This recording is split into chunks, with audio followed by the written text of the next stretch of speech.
आप देख रहे हैं सिटी न्यूज़ नेटवर्क। मैं आपके साथ काशिफ सुल्तान। मेरे कैमरामैन मोनिश ने कुछ तस्वीरें भी आपको दिखाई हैं।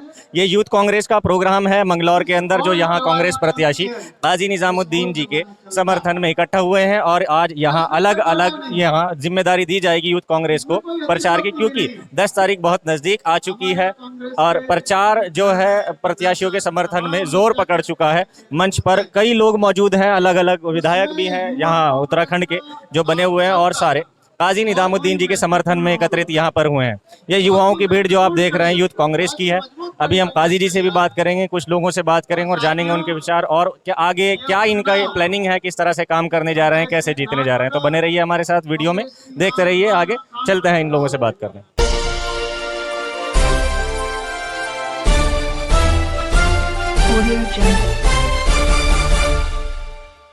सिटी न्यूज़ नेटवर्क में आपका स्वागत है सर। और ये जो आज का प्रोग्राम है, हमारे दर्शकों को इसके बारे में बताएं कुछ।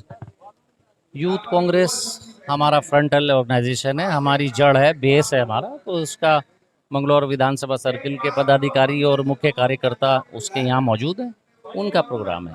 और जैसे जैसे नज़दीक आती जा रही है मतदान की तारीख, तो क्या तैयारियां हैं, किस तरह से आप चुनाव जीतने जा रहे हैं, क्या आपके प्लानिंग्स हैं? अब मतलब क्या क्या वो चल रहा है, सारा कैंपेनिंग क्या चल रही है? अब आप देख रहे हैं इसमें कैंपेनिंग में तो मंगलौर का तरीका और जगहों के तरीके में कभी कभी थोड़ी जगह का भिन्न होता है, लेकिन मीटिंग्स, मिलना, मुलाकात करना, यही चीज़ें होती हैं। अच्छा, वैसे पिछले 10 दिनों से आपके मंगलौर में ही एक्टिव हूँ और लगभग 25 से 30 वीडियो डाल भी चुका हूँ। बहुत सारी जगह तो ऐसा भी है कि एक तरफा मामला है, लेकिन मैंने ज़्यादातर जो देखा है उसमें कहा जाता है हम तो काजी जी के साथ दिलो जान से लगे हुए, काम करें ना करें हमें मतलब नहीं। ये क्या फार्मूला है आपका? मतलब लोग इतना क्यों चाहते हैं? ये क्या जादू है? ये जादू ही हुआ ना? नहीं, ऐसा नहीं है। आप लोगों के साथ रहेंगे, मिलेंगे, तो मिलेंगे, बात करेंगे, साथ रहेंगे, तो लोग आपका साथ देंगे। ऐसे एक चुनाव, 2 चुनाव, 3 चुनाव कोई आपके साथ नहीं रह सकता। तो अब आप जब लगातार लोगों के साथ रहेंगे, जब ही आपके साथ बन सकते हैं लोग बात। बिल्कुल बिल्कुल। शुरू के 4 दिन आरोप थे बहुत सारे आप पे। मुझे ऐसा लगा शायद मैं एक ही गुट में काम कर रहा हूँ, लेकिन जैसे जैसे मोहल्ले बदलते गए तो आपके फेवर के लोग भी मिलते गए और आरोप प्रत्यारोप जो चलते रहे उनके जवाब भी अपने आप से मिल गए। लेकिन मैं एक चीज़ ये देख रहा हूँ कि वाकई में आपका एक जो है वहाँ की जनता पे बहुत अच्छा प्रभाव है, लेकिन फिर भी दूसरे लोग ये कहते हैं कि काजी जी मिलते नहीं, रहते नहीं, प्रतिनिधि काम नहीं करते। इसके बारे में कुछ कहना चाहेंगे उनसे? हाँ, थोड़ा आंखें और दिमाग की खिड़कियां खोलें। नहीं रहेंगे, नहीं मिलेंगे तो ऐसे लोग जुटेंगे क्या? तो कोई हम मोदी जी या राहुल जी या उस स्तर के नेता थोड़ी हैं कि हमारे लिए कोई एक सेटअप या टीम काम कर रही होगी। यहाँ तो खुद ही कुआं खोदना, खुद ही पानी पीना है। अगर हम लोगों से दूरी बना लेंगे तो लोग फिर हमारे साथ थोड़ी रहेंगे। ये उनकी सवाल का जवाब मंगलौर विधानसभा चुनाव का रिजल्ट होगा। अच्छा सर, मुकाबला किससे मान रहे हैं? मतलब भाजपा से या बसपा से? जितने ईवीएम में प्रत्याशी हैं सब मद्दे मुकाबिल है और सभी से हमारा मुकाबला है और सभी में को हम गंभीरता से और सीरियसली लेते हैं। और ये कहना मुश्किल है किससे है, लेकिन हम अपनी जीत की प्रयास कर रहे हैं। हमारी निगाह और कैंडिडेट्स पर नहीं, अपने आप पर है, अपने साथियों पर है। जनता के बीच हम अपनी बात लेकर जा रहे हैं। अच्छा, आप पहले प्रत्याशी मुझे मिला है जिसने कहा सभी से मुकाबला मान रहे हैं, नहीं तो हर कोई ये कहता है चाहे वो समर्थक हो प्रत्याशी के, हमारे मुकाबले में तो कोई है ही नहीं। नहीं, मेरा तो सबसे मुकाबला है। जो भी ईवीएम में कैंडिडेट हैं सभी से मुकाबला है। सभी से मुकाबला रहेगा। अच्छा, ये भाजपा प्रत्याशी करतार सिंह भड़ाना जी के समर्थकों के बीच में कल था। उनका कहना है कि जी हम हर हाल में मंगलौर का उपचुनाव जीत रहे हैं, कुछ भी हो जाए। 400 भी पार कर रहे थे, उत्तराखंड में 60 पार कर रहे थे, मंगलौर हरिद्वार लोकसभा में 5 लाख पार कर रहे थे। क्या है सब? अच्छा सर, एक जो बसपा प्रत्याशी के समर्थक हैं उनका कहना है कि ये जो 44,000 का मैंडेट लोकसभा में मानते हैं कि ये तो हम लोगों ने राहुल गांधी को दिया था, क्योंकि हम चाहते थे इंडिया गठबंधन का कोई प्रत्याशी यहाँ पर आ जाए, कि अब ये 44,000 से नीचे जा रहे हैं। अब क्या राहुल गांधी जी है और मजबूत हुए हैं, पहले लीडर ऑफ अपोजिशन नहीं थे, अब तो लीडर ऑफ अपोजिशन भी हो गए, अब तो और मजबूत हुए हैं, तो 44 को उसे 50 करने में क्या बुराई है। सर कोई एक मैसेज जो आप देना चाहेंगे मंगलौर की जनता के लिए? इस समय विपक्ष को मजबूत करना जरूरी है, मजबूत विपक्ष नहीं होगा तो सरकार की तानाशाही बनी रहेगी, निरंकुश सरकार है। आप देखिए लिबर्टी का पुल टूट गया, टूटा ऐसा टूटा कि वो चलने के लिए वो उसे वहाँ दीवार बना के छोड़ दी, अब वो एक लोहा गाड़ दिया, कब तक चलेगा। सोलानी नदी हरिद्वार रुड़की का पुल है, हो सकता है कि यहाँ के लोगों की सेहत पर डायरेक्ट प्रभाव ना पड़े, लेकिन वो एक सरकार की कार्यप्रणाली का एक जीता जागता की मिसाल है कि वो आप देखिए कि एक शहर का मेन पुल टूटा हुआ है और किसी के कान पे जू नहीं रहेंगे, नहीं मेयर, सांसद, केंद्र की सरकार, राज्य सरकार और इसके ऊपर और जिला पंचायत सरकार, और कौन सी सरकार आपको चाहिए पुल ठीक करने के लिए। एक दिन में तो पुल टूटता नहीं है, ये छोटी सी कार्यप्रणाली को दिखाने के लिए एक ये मिसाल है। तो सरकार को चेक करने के लिए निरंकुश सरकार को एक मजबूत विपक्ष की ज़रूरत है, तो जितने आप विपक्ष की संख्या बढ़ाएंगे तो वो उसी से सरकार कम से कम जो आगे 2.5 साल है उन्हें काम करने के लिए हम उन्हें याद तो दिलाते रहेंगे, आपकी ये जिम्मेदारियां हैं। यूथ कांग्रेस के प्रोग्राम में आज यहाँ आप आए काजी निजामुद्दीन जी के समर्थन में, तो क्या लग रहा है आपको माहौल देखकर? देखिए यार, निश्चित रूप से युवा जिस ओर चलता है, और ये पहले भी हिस्ट्री भी है, इतिहास में भी कई बार लिखा हुआ है, और कई बार हमने कई बहुत ऐसे उदाहरण हैं कि जब जब युवा खड़ा होता है सच्चे मन कर्म से तो काम पूरा होता है, पार होता है, ऊपर वाला साथ खड़ा हो जाता है। और युवा का मतलब ही वायु है, तो जिस ओर युवा चलता है, और बात युवाओं की है, आज सबसे युवा देश अगर इस पूरे वर्ल्ड में अगर देखा जाए तो वो भारत है। और आज युवाओं की स्थिति इतनी दयनीय है कि 18वीं लोकसभा शुरू हुई है और उसमें ना शिक्षा पे बात हुई है ना रोजगार पे बात हुई है, बात की 49 साल पुराना गांव। तो बड़ा ये दुखदाई विषय है जिसमें माननीय स्वर्गीय इंदिरा गांधी जी ने खुद ही कह दिया कि ये मेरी चूक थी, तो अब इससे बड़ा क्या उसमें वो हो सकता है, पश्चाताप हो सकता है। राहुल गांधी जी उस चीज को कह सके, पर मुद्दों से भटकाना है।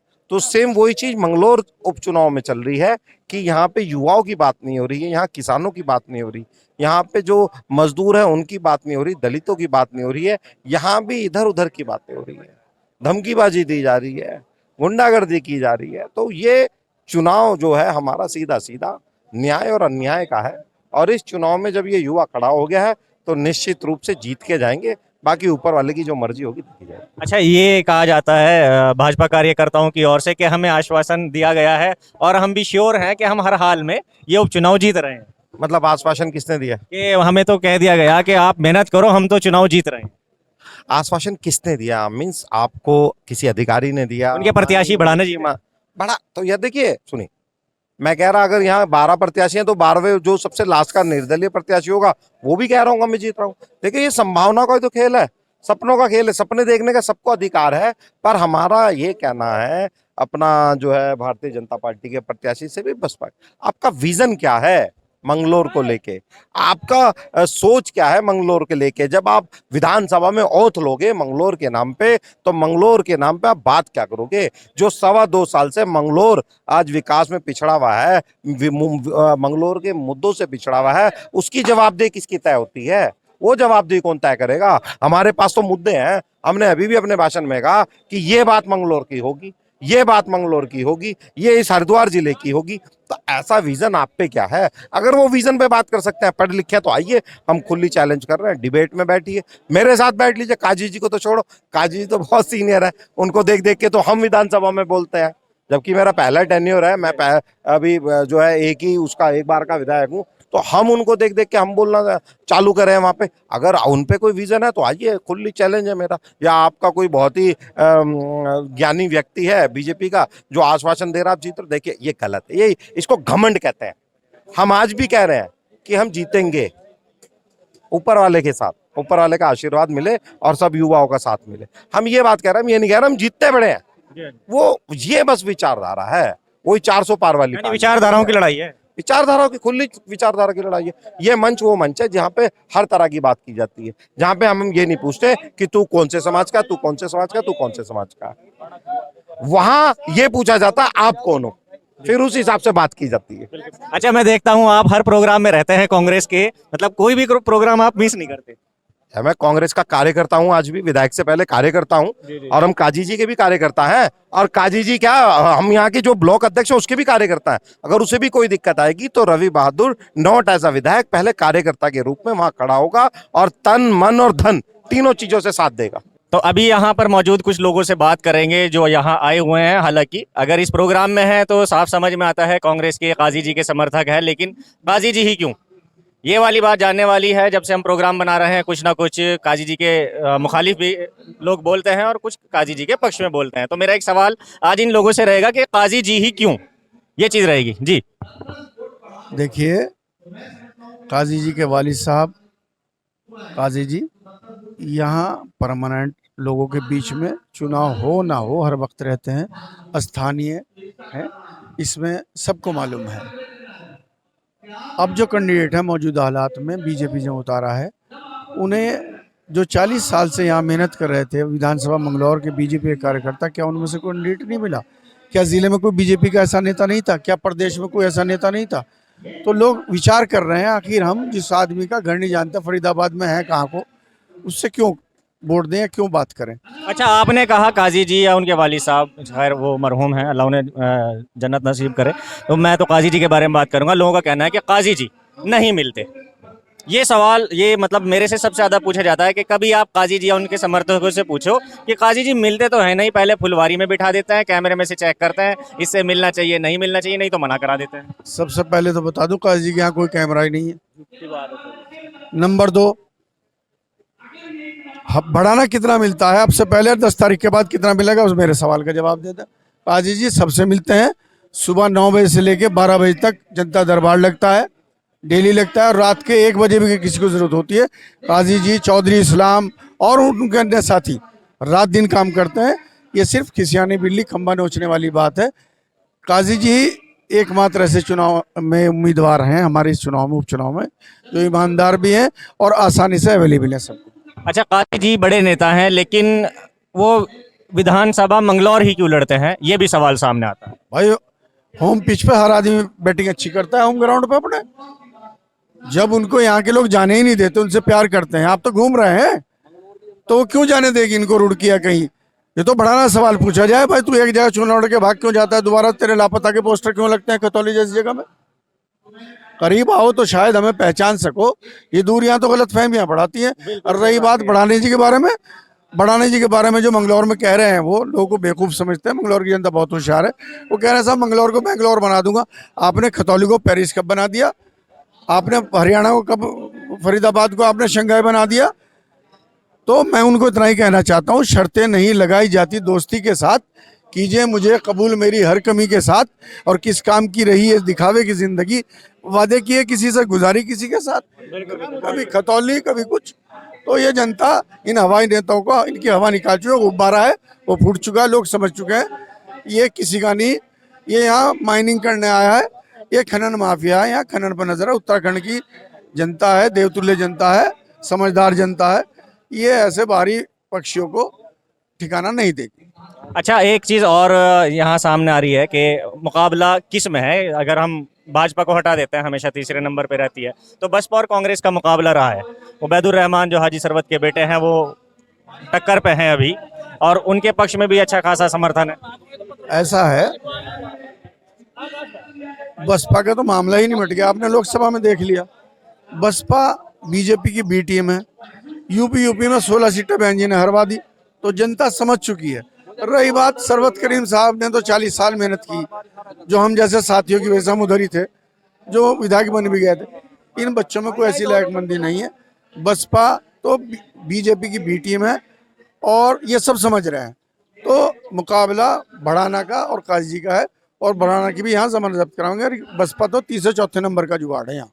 आज का प्रोग्राम यूथ कांग्रेस का है, काजी जी के समर्थन में आप लोग जुटे हुए हैं। काजी जी ही क्यों? काजी जी पढ़े लिखे नेता हैं, गरीबों की आवाज उठाते हैं, सदन में भी और सदन के बाहर भी किसानों की आवाज उठाते हैं, गरीबों की आवाज उठाते हैं। पढ़े लिखे नेता हैं, जनता के बीच में रहने वाले नेता हैं, इसलिए काजी ही जरूरी है मंगलौर में। अच्छा, ये सारी खूबियां उबैदुर रहमान में भी है। हाँ, ये है, विधानसभा नहीं गए अब तक, युवा नेता हैं, पढ़े लिखे हैं, लोगों के काम कराते हैं, सब चीज़ें उनके साथ भी हैं। अजी उन्हें तो कोई जानता भी नहीं, मंगलौर से बाहर तो उनको कोई जानता भी नहीं। मोंटू उबैदुर रहमान है कौन?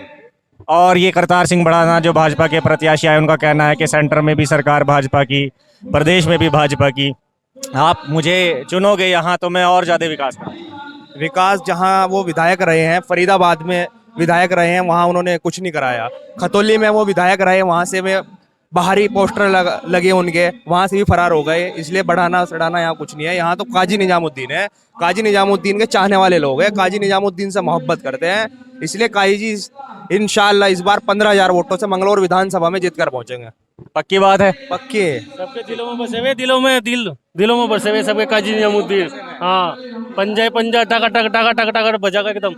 यूथ कांग्रेस के इस प्रोग्राम में जो युवा हमारे साथ हैं और यहाँ मंगलौर उपचुनाव में काजी निजामुद्दीन जी के समर्थन में ये और भी दूसरी विधानसभाओं से आकर अलग अलग जगह से यहाँ प्रचार में जुटे हुए हैं, लोगों को काजी जी के बारे में बता रहे हैं। वैसे तो सब लोग काजी जी के बारे में पहले से ही जानते हैं, लेकिन इनकी विचारधारा को और दूसरी जगह तक पहुँचा रहे हैं। तो अभी बात करेंगे इन सभी लोगों से कि क्या मेहनत इनकी चल रही है, क्या माहौल ये देख रहे हैं। धन्यवाद सिटी न्यूज़ नेटवर्क। एक तरफा माहौल है कांग्रेस के पक्ष में और किसी का यहाँ कोई मुकाबला नहीं है। अगर सरकार अपने धन बल के और सत्ता के बल पे ये चाह रही है कि हम चुनाव जीत लेंगे तो ऐसा कतई मुमकिन नहीं होगा। और एक एक कार्यकर्ता कांग्रेस का मजबूती के साथ कांग्रेस के पक्ष में और आदरणीय काजी निजामुद्दीन के पक्ष में वोट करवाने के लिए तत्पर है। अच्छा, जैसे आप कह रहे कि सरकार कुछ भी धन बल के दम पे या कुछ भी, तो मैं तो ये जानता हूँ कि मंगलौर में जो चुनाव होता है वो बसपा और कांग्रेस के बीच होता है। दो नाम ज्यादा फेमस हैं, हाजी और काजी, यानी हाजी सरवत जो इंतकाल फरमा चुके, उनके बेटे उबैदुर रहमान है। भाजपा तो तीसरे नंबर पे रही है, आप उन्हें मुकाबले में क्यों मान रहे हो? ऐसा है ना, इस बार क्या हुआ आपने देखा होगा, बसपा का तो जनाधार ही खत्म हो गया। इवन बड़ा अच्छा होता, मैं तो अगर वो किसी उनके पास उबैदुर रहमान मोंटी जो है, अगर कोई अच्छा सलाहकार होता, उन्हें कोई सलाह देता। अब तो समय निकल चुका है। वो अगर अपना बहुजन समाज पार्टी का जो उनका कैडर वोट था वो तो शिफ्ट कर गया ऑलरेडी। तो अगर वो मैं उनको एक सुझाव ये था उनके लिए कि वो अगर कहीं भीम आर्मी को लड़ते तो शायद वो फाइट में आ जाते और उनका जिगर भी करते हम लोग। लेकिन वो तो बेचारे पहले ही चुनाव से बाहर हो गए, क्योंकि अभी सरकार चुनाव लड़ रही है, कोई बढ़ाना या कोई ये तो चुनाव लड़ नहीं रहा। तो हमारा और दो ही विचारधाराओं की लड़ाई है, कांग्रेस और भाजपा। तो यहाँ भी दो ही पार्टियों का मुकाबला है, कांग्रेस और भाजपा। और इस मुकाबले में भाजपा पूरी तरीके से परास्त होगी, बहुत बुरी तरीके से चुनाव हारेगी। यानी आप युवा कांग्रेस के जो आप लोग हैं, तो आप ये मानते हैं कि मुकाबला भाजपा और कांग्रेस के बीच में है, यानी आपकी लड़ाई सरकार से है, ना कि किसी कैंडिडेट? नहीं, हमारी तो लड़ाई ही हमारी कांग्रेस की लड़ाई भाजपा के साथ में है और उसकी सरकार के साथ में, उसकी गलत नीतियों के साथ में है। हमारी किसी कैंडिडेट की बढ़ाना तो आप निर्दलीय लड़ा लो चुनाव, अगर कितना बड़ा पैसा वाला आप देख लो, उसे कौन उसका जिगर कर लेगा। पहले भी उन्होंने चुनाव लड़ा, अब उसके पीछे उनके दामाद आए थे। दामाद तो बेटे से बढ़ के होता है, कोई नाम भी नहीं, कोई इतने लोग हैं कोई जान भी नहीं पाएगा। 3,3500 वोट शायद उनको मिले होंगे, शायद 3,3500। इससे पहले आए बढ़ाना जी के तरफ से? लतेश करके कुछ नाम था उनको, 3500 वोट मिले थे उनको। तो ऐसा है, बढ़ाना वढ़ाना कुछ नहीं, ये सब भाजपा का जो है दुष्प्रचार है और भाजपा की ही धनबल जो है और सत्ता बल जो है उसके आधार पे चुनाव लड़ना चाहती है भाजपा। जबकि ऐसा यहाँ होगा नहीं, यहाँ की जनता बहुत अवेयर है और इनको मुंह की खानी पड़ेगी। बहुत गलत चूज कर लिया इन्होंने, इसके बाद मुझे लग रहा है कि चुनाव भी नहीं लड़ पाएंगे जाके। अच्छा, आप कह रहे हैं चुनाव भी नहीं लड़ पाएंगे। आप कहाँ से? मैं लंडौर से हूँ जी। लंडौरे से। तो आप भी यहाँ के प्रचार कर रहे हैं? जी कर रहे हैं। तो क्या लग रहा है आपको? मंगलौर ये कह रहा है इसे ना बढ़ाना, नाम है इसका करतार बढ़ाना। तो अब की बार एक तरफा काजी निजामुद्दीन का बढ़िया चुनाव है, एक तरफा जीत से विधानसभा में जाने का काम करेंगे। और भाजपा ये चाहती है कि कहीं ये विधायक, पढ़ा लिखा विधायक जीत ना जाए, क्योंकि अगर ये जीत गया तो पूरी भाजपा की नाक में दम कर देगा, पूरा विधानसभा सत्र उठा लेगा। तो भाजपा ये चाहती है कि विधायक ना जीते। तो इसलिए अब की बार काजी निजामुद्दीन का बहुत बढ़िया हिसाब है और बहुत अच्छे वोटों से जीत रहे हैं। बहुत ही, अगर इस सीट से अगर पुष्कर सिंह धामी भी लड़ रहे तो सुबह ही 8 बजे करीब 10,500 15,000 वोटों से हरा के भेजने का काम निजामुद्दीन करेंगे। अच्छा, सुबह में? सुबह 8:30 बजे भेज देंगे, बूथ भी नहीं खुलने का, वो खुद ही हार मान लेंगे हम हार गए जी। सर आपने भी एक क्वेश्चन करा था कि आपने बोला था कि आप बीजेपी को क्यों फाइट में मान रहे हैं इस बार। तो सर सीधी सी बात है, उनकी गवर्नमेंट है और उनकी चीटिंग तो खैर पूरा देश, क्या पूरी दुनिया जानती है वो किस लेवल के चीटर लोग हैं वो वोटिंग पे। तो सर अभी उत्तराखंड में 2 सीट पे अभी चुनाव है, आपका बद्रीनाथ और मंगलौर। सर अगर ये स्प्रेड होता है ये चुनाव, मतलब सभी सीटों पे होता है जैसे होता है, ये उपचुनाव ना होता तो सर हम मान लेते कि उनका कंसर्न इतना यहाँ पे ना रहता। लेकिन अभी उनका कंसंट्रेट जो है वो काजी निजामुद्दीन जी पे है, कि काजी जी को किसी भी तरीके से हरा रहे, क्योंकि वो सेंट्रल लेवल पे भी उनका काफ़ी ठीक ठाक लेवल पे उनका नुकसान करते हैं और काफ़ी पढ़े लिखे हैं, तो उन्हें पता है कि जनाधन की बात कैसे की जाती है और कैसे जनाधन को हम आगे लेके आ सकते हैं और कैसे मोटिवेट कर सकते हैं। तो इस सवाल का जवाब हो गया आपका। अदर कोई क्वेश्चन है तो बताओ। तो आप जो काम कर रहे हैं अभी तक, जहाँ जितनी भी जगह आप लोग जा रहे हैं, आप भी आ जाओ, आपसे बात होगी, इधर ही आ जाओ, युवा कांग्रेस में तो आप भी हो। तो अभी आप लोग जहाँ जा रहे हैं, क्या देख रहे हैं, किसे मतलब किसकी तरफ से ज्यादा आपको फाइट मिलने का अंदेशा? नहीं सर, वैसे तो हमारी अप्रोच बहुत अच्छी है, एक ही तरफा है अल्हम्दुलिल्लाह से, कि काजी जी बहुत अच्छी बढ़ोतरी से चुनाव लड़ रहे हैं और बहुत अच्छे से जीत भी जाएंगे। लेकिन एक वो रहता है ना, जैसे अभी सभा में भी ये इस बात का जिक्र हुआ था कि आदेश चौहान जी ने कहा था कि जीतने से पहले ही मंत्री घोषित कर दिया गया था। तो उस चीटिंग को लेते हुए, उस चीज़ को लेते हुए हम थोड़ा सा हाइपर हैं और थोड़ी सी टेंशन में, बट अदरवाइज अगर जनता को देखे तो जनता का तो एक ही तरफा रुख है सर। यानी लगता है कि कुछ ना कुछ गड़बड़ हो सकती है। हाँ, मे भी सर, हो सकती है। आप क्या कहोगे? मैं कहना चाहता हूँ, जिस ओर जवानी चलती है और उस ओर जमाना चलता है। तो युवा कांग्रेस का ये प्रोग्राम था, लगभग 70% युवा कांग्रेस की तरफ यहाँ से चल पड़े हैं। तो बस ये तो जीत लगभग तय ही है। जब 70% युवा चल रहे हैं एक तरफ कुछ मतलब कार्यकर्ता या मतलब कुछ भी नजर नहीं आ रहा है। भाजपा जैसे भी मतलब अपनी धन बल या मतलब ताकत के बल पर चुनाव लड़ेगी, पर उसमें भी कुछ नजर नहीं आ रहा उनको। लड़ रही है, कुछ भी नहीं है। गांव में जाके देख लो, मतलब शहर में देख लो, कुछ नहीं है। कस्बे में देख लो, अगर उनका कुछ भी कोई प्रचार या कुछ भी हो, कुछ नजर नहीं आ। और सर काजी जी के पास जो है व्यक्तिगत वोट होने के साथ साथ पार्टी का वोट भी है। और सर यहाँ पे जो पैरासूट इन्होंने उतारा है, हरियाणा से यहाँ लेके आए हैं, वही सभा में जो जिक्र हो रहा था कि वहाँ तो हरियाणा में तो उनकी चली नहीं, काफ़ी सीटों पे वो चुनाव लड़ चुके हैं, कहीं भी उनका कुछ नहीं हुआ। तो वही 30 रुपया का नोट 15 रुपये में चला है, तो 15 तो आप देख रहे हैं कि ये जो युवा कांग्रेस हमारे साथ ये खड़े हैं सब लोग, इनका कहना है, जो काजी जी ने मन से कहा था कि सेठ साहब जो 30 रुपए का नोट चलाने आए थे, तो मंगलौर वाले उन्हें 15-15 रुपए के 2 नोट देकर वापस भेजने का काम करेंगे। चलिए बात करते हैं अभी थोड़ी देर में कुछ और युवाओं से, तब तक के लिए बने रहिए हमारे साथ।